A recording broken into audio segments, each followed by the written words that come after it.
અમે પહોંચી ગયા છીએ અમદાવાદમાં કપિલના ઘૂઘરા ખાવા. છેલ્લા ઘણા ટાઈમથી ફેમસ થયા છે કપિલના ઘૂઘરા અમદાવાદમાં. તો પહોંચી ગયા હતા અને આપણે પહેલાં એક પ્લેટનો ઓર્ડર આપી દીધો હતો.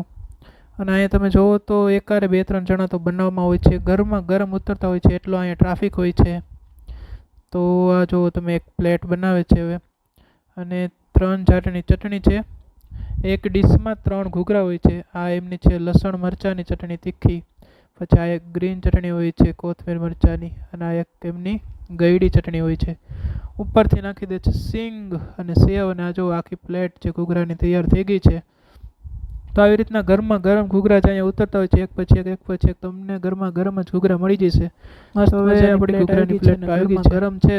તો એ ટેસ્ટ કરીએ આપણે.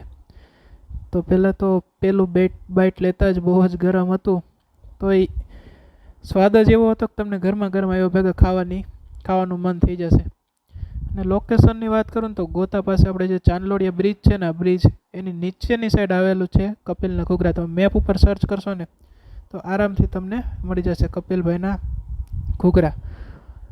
તો એક પ્લેટ આપણે ખાઈ લીધી હતી, અને સ્વાદ એટલે એકદમ આપણે સૌરાષ્ટ્ર જેવો, કારણ કે અમદાવાદમાં ઘૂઘરા બહુ જ રેર એવી જગ્યા છે જ્યાં સૌરાષ્ટ્રનો તમને સ્વાદ જોવા મળતો હોય છે.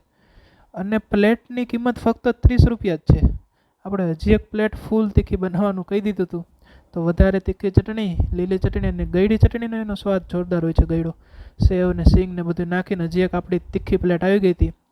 ફક્ત 30 રૂપિયાની જ પ્લેટ છે, 30 રૂપિયાના 3 ઘૂઘરા. આ પ્રાઇસ તો ઠીક, બટ આવો સ્વાદ એ અમદાવાદમાં ક્યાંય જોવા મળતો નથી. અને મેઇન એના સ્વાદનું અને પ્રાઇસ પોઈન્ટે ગણી શકો, એ જ રીઝન છે કે અહીંયા આટલી ભીડ હોય છે કપિલભાઈના ઘૂઘરામાં.